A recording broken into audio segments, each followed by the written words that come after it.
과장에서 부장, 부장에서 이사 이런 단계로 가기 이전에 먼저 이 사람들에게 필요한 역량이 무엇이고 어떤 자질로 어떻게 일을 해야 되는지에 대한 사전에 교육이 진행이 되면 좀 더 실패의 로스를 좀 줄이지 않을까라는 생각을 해봅니다. 스케줄을 빽빽 채우고 실수와 지루함, 실패의 여지를 최소화하려 들죠. 반대로 아이를 어차피 자기 길 안에서 찾는 존재로만 보면 정서적 소통과 지지까지 줄어들어서 자연성장이라는 이름에 방임이 됩니다.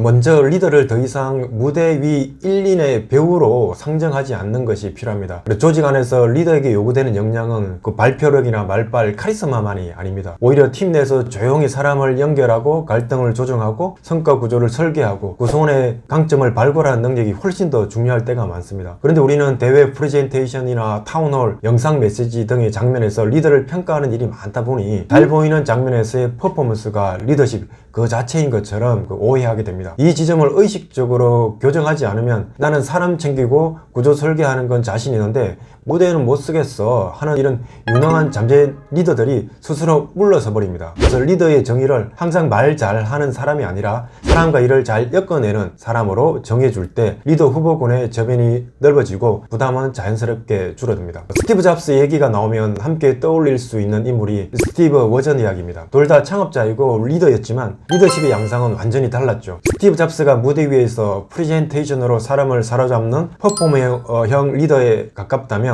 워저니악은 사람들 앞에서 서는 걸 좋아하지 않고 묵묵히 기술과 제품 자체에 몰두하는 타입이었습니다. 워저니악이 만든 설계와 엔지니어링의 기준이 애플 초기 문화와 제품 철학을 결정지었고 동료 엔지니어들에게는 일종의 기술 리더이자 롤모델이었습니다. 누군가를 끌고 가는 대신 저 사람처럼 만들고 싶다는 존경과 신뢰로 사람을 움직인 거죠.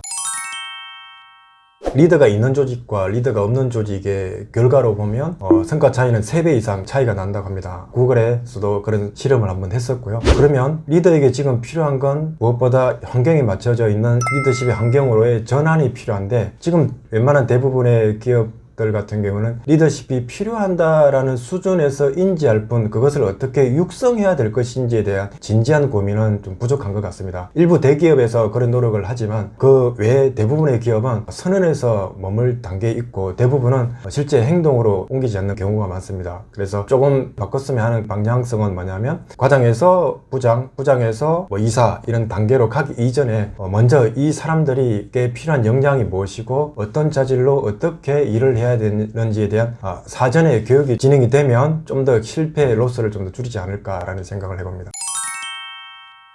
익명 보장은 교실에서 입을 여는 마중물로 정말 유용하지만 책임 없는 말하기로 빠질 위험이 있습니다. 그래서 익명을 없앨 것인가 유지할 것인가의 선택의 문제라기보다는 언제 어떻게 익명을 쓰고 그 이유를 어떻게 설계하느냐의 문제로 보는 게 좋다고 생각해요. 그래서 먼저 익명은 영원한 모드가 아니라 초기 단계의 발화 장치로 쓰는 게 좋습니다. 이를테면 수업 초반이나 토론 초기에는 익명 포스트잇, 익명 설문으로 생각을 막 쏟아내게 하고 어느 정도 수업이나 의견이 쌓인 다음에는 교사가 이렇게 연결합니다. 이 중에서 자기가 쓴 의견이나 공감되는 의견 한 가지를 골라서 조금 더 설명해 줄 수 있나요? 즉 1차는 익명으로 말하기, 2차는 일부를 골라서 자연스럽게 이름을 말하면서 책임을 싣는 단계로 넘어가는 구조죠. 익명은 입을 여는 역할까지만 담당하고 본격적인 토론과 합의에 들어갈 때는 실명이 자연스럽게 개입되도록 설계하는 것입니다. 그리고 교사가 평가를 할 때 누가 말했는가 보다 그 어떤 태도와 깊이로 참여했는가에 점수를 두는 방식도 책임감을 보완하는 데 도움이 됩니다. 예를 들어 익명 게시판에 성실하게 자기 생각을 적고 이후 실명 토론에서 그 생각을 더 발전시킨 학생에게는 참여 점수를 더 주는 식입니다. 평가의 잣대가 얼마나 많이 썼느냐라는 이런 양이 아니라 어떤 태도로 썼느냐, 즉 질에 맞춰서 있다는 걸